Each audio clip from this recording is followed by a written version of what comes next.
الحمدللہ رب العالمین والصلاة والسلام علی رسول الکریم اما بعد۔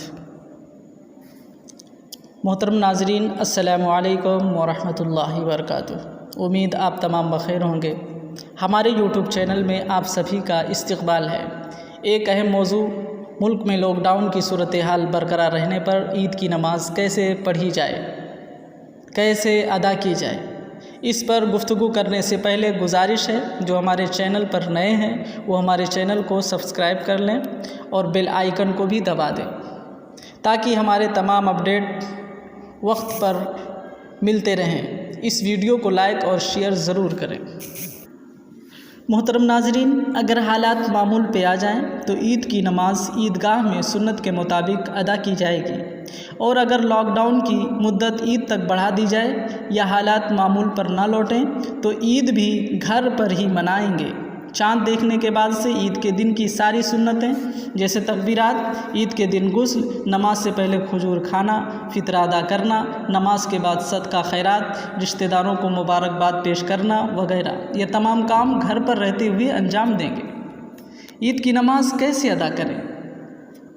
عید کے دن تمام لوگ اپنے اپنے گھروں میں اپنی فیملی کے ساتھ صرف 2 رکعت جہری نماز 12 تکبیر زوائد کے ساتھ باجماعت، پہلی رکعت میں سورہ فاتحہ سے پہلے 7 اور دوسری رکعت میں سورہ فاتحہ سے پہلے 5 تکبیرات کے ساتھ ادا کریں گے۔ گھر کا کوئی ایک شخص امامت کا فریضہ انجام دے۔ ان 2 رکعت کے علاوہ خطبہ یا کوئی اور مزید نفل یا سنت ادا نہیں کی جائے گی۔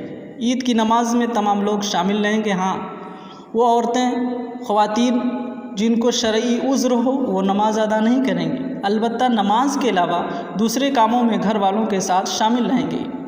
صدقہ فطر تقریباً 2.5 یا 3 کلو اناج ہے جسے عید کی نماز سے پہلے ہی مستحق لوگوں تک پہنچا دیں۔